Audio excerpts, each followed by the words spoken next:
చంద్రబాబు నాయుడు గారు ఏం చేశారంటే, ఓకే ఈ ఈ ఈ డాక్యుమెంట్ తయారు చేశారు, సరే దానికి మనం రకరకాల యాంగిల్స్లో మనం ఆలోచిస్తుంటాం కానీ ఒక్కొక్కరికి ఒక ఆలోచన వస్తుంది. ఆయన ఆలోచన ఏంటనేది మనకి ఈ పేపరే మనకు అర్థమవుద్ది. అంతే తప్ప ఆయన మైండ్లో ఏముందో మనం ప్రెడిక్ట్ చేయడం కష్టం. అయితే ఆయన నియోజకవర్గాల వారీగా కూడా ఇది పెట్టుకున్నారు. అఫ్కోర్స్ తలసరి ఆదాయం అంటే ప్రతి పౌరుడికి వస్తుంది కాబట్టి అది అన్ని నియోజకవర్గాలకి వర్తిస్తుంది. ఎమ్మెల్యేలకు కూడా టార్గెట్ పెట్టి మీ ప్లానింగ్ మీరు ఎలాంటి ఏర్పాటు చేసుకుంటున్నారు రేపు 29 కల్లా దీన్ని అచీవ్ అవ్వడానికి అనే దానికి రేపు 30వ తారీఖు కల్లా వాళ్ళందరినీ ఒక ప్లానింగ్ ఇవ్వమన్నారు. ఒక్కొక్క ఎమ్మెల్యే ఒక్కొక్క చంద్రబాబు నాయుడు అవుతారా? ఇప్పుడు సార్ నేను అంటే అపార్థం చేసుకోవచ్చు ఎవరైనా, లేదా మీరు కూడా అంత వైల్డ్ కామెంట్స్ అంటారేమో. ఎమ్మెల్యేల ఇప్పుడు దృష్టి అంతా ఏంటంటే తాము పెట్టిన పెట్టుబడికి డబుల్ ఎట్లా రాబట్టుకోవాలా అనే దాంతో ఉన్నారు. బహుశా దాని నుంచి డైవర్ట్ చేయడానికి ఈ ఎగ్జామ్ పెట్టుంటాడు ఈయన. ఇప్పుడు ఎందుకంటే సార్ ఇదంతా బోగస్ అండి. కాన్స్టిట్యుయెన్సీ లెవెల్లో, మండల్ లెవెల్లో, జిల్లా లెవెల్లో జరిగేది ఏం లేదండి. రాష్ట్రం లెవెల్లోనే జరగాలి. రాష్ట్రం లెవెల్లో ఇప్పుడు వెంకటేశ్వర నేను అంత మేధావంతుని కాదు, కానీ ఇప్పుడు బేసిక్ రంగాల అభివృద్ధి కాకుండా జాతీయ ఆదాయం జిఎస్డిపి పెరగదండి.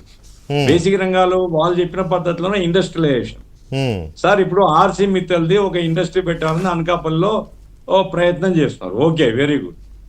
ఆర్సీ మిత్తల్ యొక్క ప్లాంట్ ఇప్పుడు ప్రారంభిస్తే అది ప్రొడక్షన్ రావడానికి 3-4 years పట్టదండి. ఈజీగా పడుతుంది కదా. అట్లాగే ఏ ఇండస్ట్రీ కానీ ఇప్పుడు కార్ల ఫ్యాక్టరీ వాడు ఎలాన్ మస్క్ పెడతానంటే ఆ టెస్లా ఫ్యాక్టరీ అన్ని రాష్ట్రాలు వాని చుట్టూ తిరుగుతున్నాయి. నా రాష్ట్రం నీకు ఇస్తా, అది ఇస్తా, ఇది ఇస్తా అని. ఆ రకంగా ఏంటంటే పెట్టుబడి ప్రతి రాష్ట్రం కూడా కాంక్షతో ఉంది. మన దగ్గర డబ్బులు లేవు కాబట్టి ఇతరుల్ని ఆహ్వానించి, ఇతరులకు రాయితీలు ఇచ్చి, భూములు ఇచ్చి, సబ్సిడీలు ఇచ్చి ఆహ్వానిస్తున్నాం. ఓకే, అది కూడా తప్పని నేను చెప్పను, తప్పు పట్టడం లేదని. కానీ ఇవి ఏం చేసినా ఇండస్ట్రియలైజేషను రాత్రికి రాత్రి పెరిగేది కాదండి. అది సర్టన్ పీరియడ్ పడుతుంది. దాని నుంచి మనకు ఫలితాలు రావడానికి ఇప్పుడు 29కు డబల్ ఇన్కమ్ చేయాలంట అనుకోండి, డబల్ జిఎస్డిపి కావాలి కదా.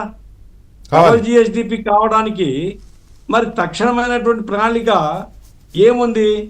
ఇప్పుడు అగ్రికల్చర్లో సంవత్సరం కనుక పరిస్థితులు బాగుంటే, వర్షాలు బాగా పడితే కొంత జిఎస్డి పెరుగుతుంది. కానీ ఇప్పుడు గ్రోత్ రేట్ ఎంత అగ్రికల్చర్లో 2%, 16% లెక్కేస్తున్నారు. ఎట్లా సాధ్యమవుతుందండి? అగ్రికల్చర్ గిట్టుబాటు కాకనే అసలు క్రాప్ హాలిడేస్, అదే సంవత్సరం అంతా మేము వ్యవసాయానికి అగ్రికల్చరే చేయము అనేటువంటి అనుభవాలు కూడా మనకు ఉన్నాయి కదా. కాబట్టి ఏదున్నప్పటికీ గ్రౌండ్ లెవెల్లో ఆదాయాన్ని పెంచేటువంటి కార్యక్రమం రైతులకు కానీ, అట్లాగే ఉపాధి కల్పనకు కానీ, అట్లాగే ఖనిజ వనరులు వెలికి తీసి రాష్ట్రం యొక్క ఆదాయం పెంచడం కానీ, కొన్ని ఇండస్ట్రీస్ ఉన్నాయి. గవర్నమెంట్ కొంచెం సపోర్ట్ చేస్తే ఆక్వా కానీ ఇటువంటివి వరల్డ్ మార్కెట్ కనుక కొంచెం సానుకూలంగా ఉంటే పెరిగేందుకు అవకాశం ఉంది. కాబట్టి నా పాయింట్ ఏంటంటే ఇవన్నీ కూడా సార్ చంద్రబాబు నాయుడు గారు మంచి మేధా కావచ్చు, మంచి మేధా సంపత్తి ఉండవచ్చు, చంద్రబాబు నాయుడు గారి దగ్గర మంచి గ్రాఫిక్ తయారు చేసే వాళ్ళు ఉండొచ్చు, కానీ వాళ్ళ చేతిలోనే మొత్తం పరిస్థితి లేదు. ఇప్పుడు బేసిక్ రంగా అగ్రికల్చర్, ఇండస్ట్రియలైజేషన్ పెరగకుండా సర్వీస్ సెక్టార్స్లో 50% అభివృద్ధి ఊహనండి. అది ఆచరణలో జరగదు. బేసిక్ రంగాలు పెరిగితే దాంట్లో ఇన్కమ్ జనరేట్ అవుతే ఆ ఇన్కమ్తో ప్రజలు సర్వీస్ సెక్టార్ను వాడుకుంటారు, సర్వీస్ సెక్టారు టర్న్ ఓవర్ పెరుగుతుంది.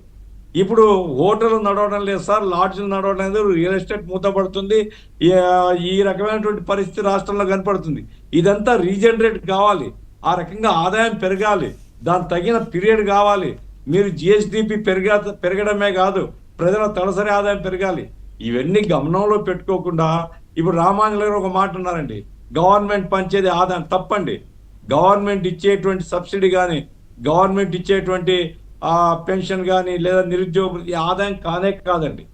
ఆదాయం అనేటువంటిది రాష్ట్రంలో ఉత్పత్తి పెరగడం ద్వారానే వస్తుంది. ఉత్పత్తి పెరగకుండా పంచేది ఆదాయం కాదు. చేపలు పట్టడం అంటే ఉత్పత్తి చేయడం, చేపలు పంచడం అంటే సబ్సిడీలు ఇవ్వడం. సబ్సిడీలతో రాష్ట్రం ముందుకు పోదు. కాబట్టి రాష్ట్రం యొక్క ఆదాయం పెరగాలంటే మౌలిక రంగాల అభివృద్ధి కావాలి. సర్వీస్ రంగము మౌలిక రంగాల అభివృద్ధి, సర్వీస్ రంగం అభివృద్ధి అవుతుంది. కాబట్టి ఇవన్నీ కూడా నా పాయింట్ ఏమంటే నేను ఒక్కటే, చంద్రబాబు నాయుడు గారిని నేను తప్పు పట్టడం కోసము ఈ అసలు విజనే పనికిరాదని చెప్పడం లేదు. కానీ వాస్తవాలతో సంబంధం లేకుండా విజన్ కనుక లెక్కలేసుకుంటే అది ఆచరణలో సక్సెస్ కాదు. రైట్. ఆచరణలో సక్సెస్ కావాలంటే వాస్తవాలు తగిన పద్ధతిలో రాష్ట్రం యొక్క పరిస్థితిని అసెస్ చేసుకొని అగ్రికల్చర్, ఇప్పుడు మినిమం సపోర్ట్ ప్రైస్ ఇవ్వమనండి, అగ్రికల్చర్ డెవలప్ అవుతుంది. సపోర్ట్ ప్రైస్ ఇయర్ ఎంత అండి మనం బడ్జెట్లు కేటాయించింది? ప్రాజెక్టులు కడితే అగ్రికల్చర్ పెరుగుతుంది. ప్రాజెక్టులకు డబ్బులు ఎంత పెట్టినారండి? వాళ్ళ బిల్లులు, పెండింగ్ బిల్లులకు కూడా సరిపోవి. కాబట్టి ప్రాజెక్ట్స్ లేకుండా, ఇండస్ట్రియలైజేషన్ జరగకుండా, అట్లాగే రాయితీలు ఇచ్చి అట్రాక్ట్ చేయకుండా ఎట్లా ఈ రెండు రంగాలు ఎట్లా అభివృద్ధి అవుతాయి? ఈ రెండు రంగాల అభివృద్ధి కాకుండా సర్వీస్ సెక్టర్ 50% అభివృద్ధి ఎట్లా సాధ్యమవుతుంది? రైట్. గఫూర్ గారు ఒక్క నిమిషం సార్. ఆలోచించుకోవాలా. యా. ఆ లక్ష్యాలు పెట్టుకోవడం మంచిదే, కానీ ఆచరణలో మాత్రం వాస్తవానికి సంబంధం లేకుండా